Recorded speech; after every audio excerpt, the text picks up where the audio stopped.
बिस्मिल्लाहिर्रहमानिर्रहीम। Fluid mechanics में हमारा आज का टॉपिक है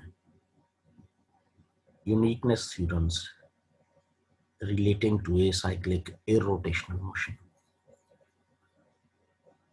अब यहाँ यूनिकनेस थ्योरम तकरीबन 4-5 थ्योरम है जो कि सिर्फ कंसेप्चुअल हैं और उनका कंसेप्चुअल ही प्रूफ है। हमने ये कल पढ़ा था ए साइक्लिक इरोटेशनल मोशन क्या होती है। The velocity potential will always be single valued if the region occupied by the fluid is simply connected and the flow is purely irrotation.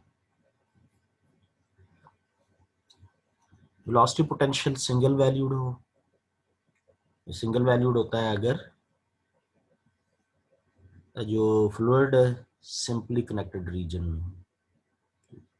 An irrotational motion for which the velocity potential phi is single valued is called acyclic.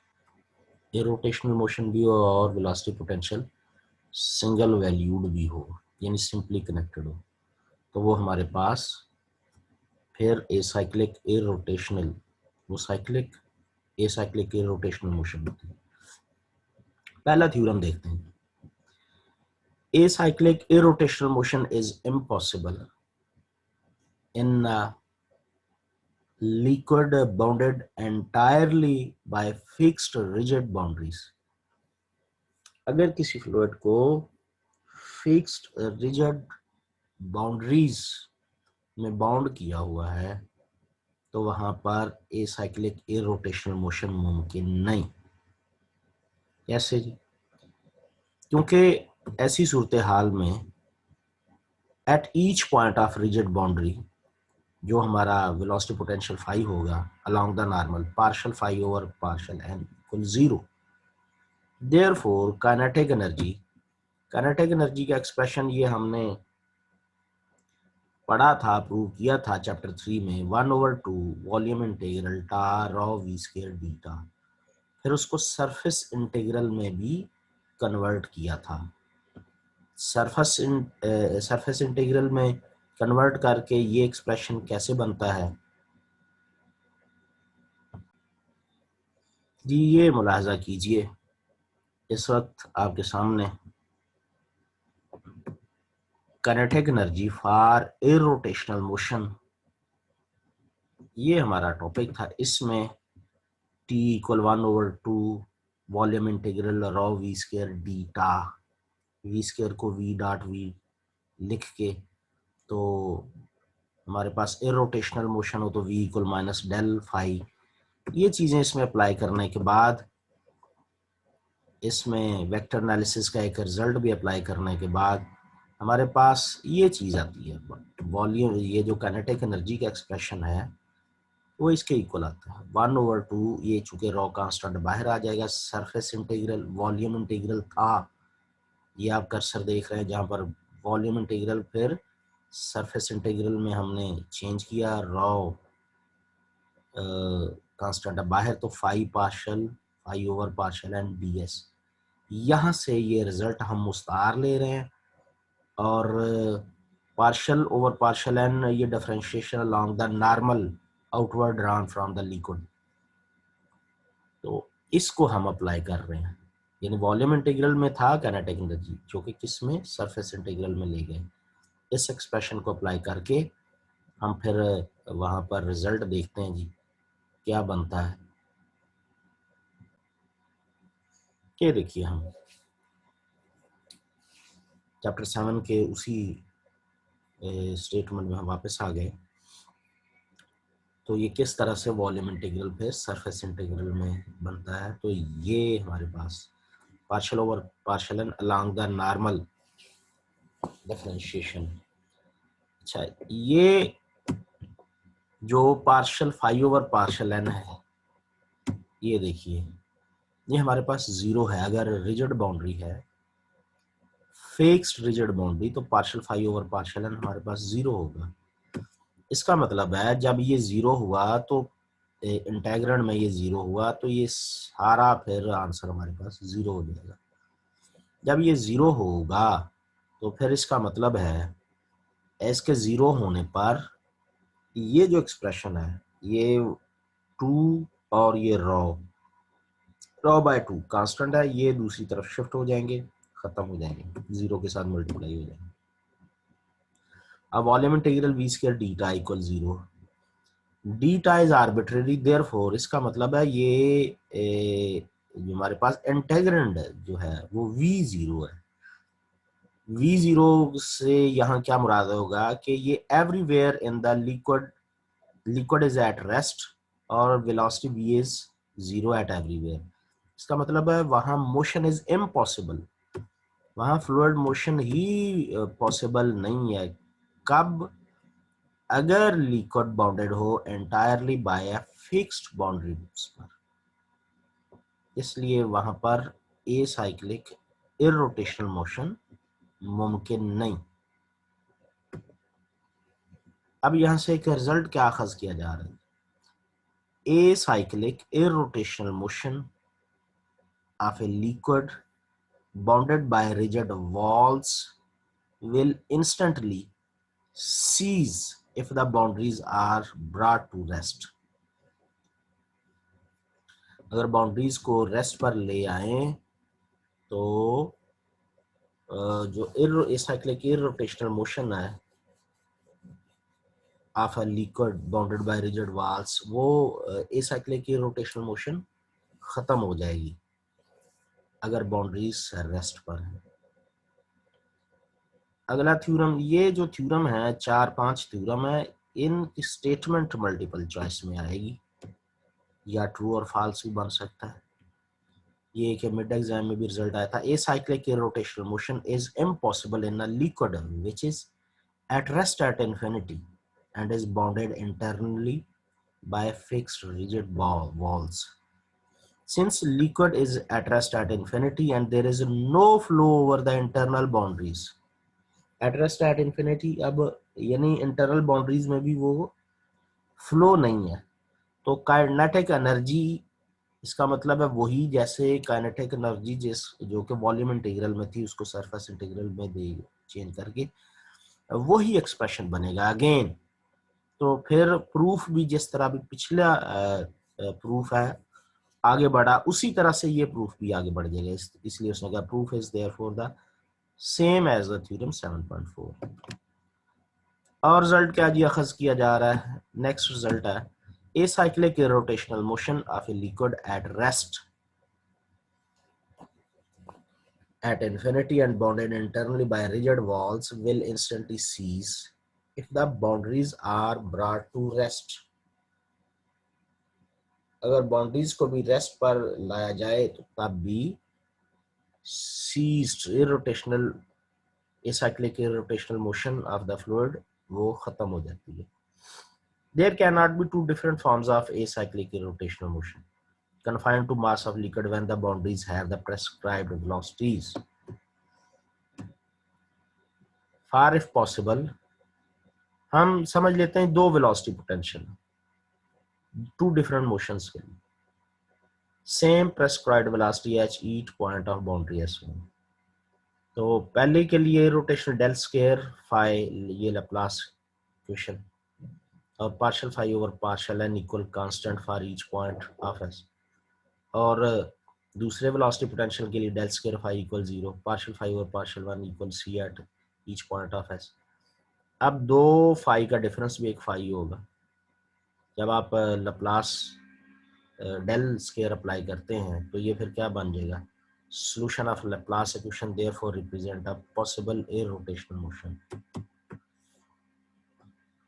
Also partial phi over partial n, ये partial phi over partial phi 1 over partial n minus partial phi 2 over partial, दोनों के answer constant थे वो cut के 0 हो जाएगा, तो ultimately लामाला हमारे पास partial phi over partial n at each point of the boundary s 0 आ गया। therefore थ्योरम 7.1 यहाँ पर भी वैलिड करेगा कि वेलोसिटी एवरीवेयर 0 हो जाएगी। This implies that velocity vector v itself is a null vector। तो velocity vector v equal minus del phi होता है और वो वेलोसिटी v जीरो है, but if possibly if phi, क्योंकि ये डेरिवेटिव लेने से जीरो आ रहा है फाई का, ये डेल ऑपरेटर लगाने से, इसका मतलब फाई कांस्टेंट, इस फाई कांस्टेंट, इसका मतलब फाई वन फाई टू का डिफरेंस जो है वो कांस्टेंट आ रहा है, and thus the two motions pertaining to phi 1 and phi 2 are essentially the same। कहता है जी वो आप यूं समझे कि दोनों मोशन सेम है, since constant is of no significance। This theorem shows that acyclic rotational motion is uniquely determined when the boundary velocities are given। अगर बाउंड्री की वेलोसिटीज दी हुई हैं फिर ये cyclic rotational motion find out की जा सकती है। नेक्स्ट थ्योरम है जी हमारे पास, there can not be two different forms of a cyclic rotational motion for a confined mass of liquid at rest whose boundaries are subject to impulsive pressure।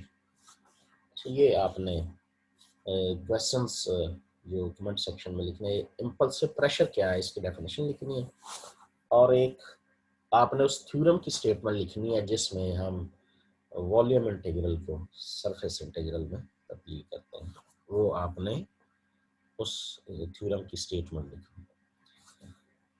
If possible, let phi 1 phi 2 be the velocity potentials of two different motions।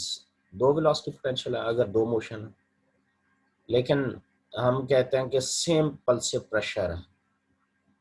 Impulsive pressure which would start the first motion is a rho phi 1 and which would start the second rho phi 2। तो जब del apply करेंगे तो del square phi rotational motion के लिए del square phi one equal zero, इसका मतलब rho phi one constant आ जाएगा each point of boundary, del square phi two equal zero, rho phi two equal constant each. तो phi one phi two का difference phi हो जाएगा, जब del square apply करेंगे तो जीरो आ जाएगा, इस वजह से ये देखिए इसका Laplace equation phi is the solution of Laplace equation, और ये फिर फ्लो पैटर्न को रिप्रेजेंट करता है, therefore represent possible a rotational motion. और अगर आप इसके साथ फाई मल्टीप्लाई कर देते हैं तो rho phi one minus rho phi two c minus c equal zero, rho phi equal zero आ जाए, इससे भी फाई जीरो निकला for each point of boundary. अब v equal minus del phi, और वी अगर हमारे पास माइनस डेल फाई जीरो है तो इसका मतलब है वी जीरो है at each point of the liquid. और ऐसा कब हो सकता है जब ये फाई कांस्टेंट से मुराद phi one minus phi two constant, तो इसका मतलब है दोनों मोशंस सेम है, फाई वन फाई टू दो डिफरेंट मोशन नहीं है बल्कि सेम मोशन। हमारा आखिरी थ्योरम है जी, there cannot be two different forms of acyclic rotational motion in a liquid which is at rest at infinity due to prescribed motion of immersed solid। ये तीसरी definition आपने लिखनी है जी कमेंट सेक्शन में, पहले आपने कौन सी लिखनी थी कि उस थ्योरम की स्टेटमेंट लिखनी है जिसमें वॉल्यूम इंटीग्रल को सरफेस इंटीग्रल में तब्दील किया जाता है, उस थ्योरम का नाम भी लिखना साइंटिस्ट के नाम। फिर दूसरा इम्पल्सिव प्रेशर की डेफिनेशन पूछी थी। अब immerse, what is an immersed solid? For if possible let phi one phi two be the velocity potential of two different motions. Likewise उसी तरह से डेल स्क्वायर, ये पहले फ्लूइड मोशन के लिए del square phi one Laplace equation satisfy करता है zero, तो partial phi over partial n constant आएगा, v one zero at infinity, del square phi zero आएगा, पार्शियल फाई टू और partial n equals at each point v2 at infinity zero, phi difference है phi one phi two का, Laplace equation apply करना, del square phi भी zero हो जाएगा, इसका मतलब फाई लैप्लास इक्वेशन का सॉल्यूशन है जिसकी वजह से ये रोटेशनल मोशन साबित हो जाएगी। और अगर हम partial over partial n apply करें इस इक्वेशन पर, c minus c zero at each point, यहाँ से क्या साबित होगा, v equal v1 minus v2 zero at infinity. इसका मतलब v साबित हुआ है, हर जगह पर v जीरो है। Velocity vector itself is a null vector. v equal minus del phi zero है, तो यहाँ पर इंटीग्रेशन लें या डेल ख़त्म करें, फाई कांस्टेंट है। अब फाई कांस्टेंट से मुराद फाई 1 माइनस फाई 2 कांस्टेंट है। तो यहाँ से साबित हुआ कि two motion corresponding phi 1 phi 2 are and essentially the same. अच्छा, ये एक बाकी है। If liquid is in motion at infinity with uniform velocity, there cannot be two different forms of acyclic rotational motion due to prescribed motion of immersed solid. Let us suppose on the whole system of the solid and liquid velocity equal in magnitude, opposite in direction of the velocity at infinity. This brings the liquid to rest at infinity. While the relative kinematical condition remain unchanged, the resulting motion is then determined by the 7.8 theorem, जो कि अभी इससे पिछला हमने किया। We return to the given motion, reimposing the velocity at infinity. अच्छा, इसमें अब आपने को पहले तीन चीजें दी थी, एक चीज का आप इजाफा कर लें। What is fluid at rest at infinity, ये चार सवाल हो गए। What is fluid at rest at infinity, और आखिर में पांचवा सवाल है ग्रीन आइडेंटिटी की स्टेटमेंट लिखना। बस ये आज के 5 सवाल, और ये चैप्टर भी हमारा ख़त्म हुआ। अगला चैप्टर हम इंशाल्लाह शुरू कर लेंगे। आज के लिए इतना ही। खुदा हाफिज़।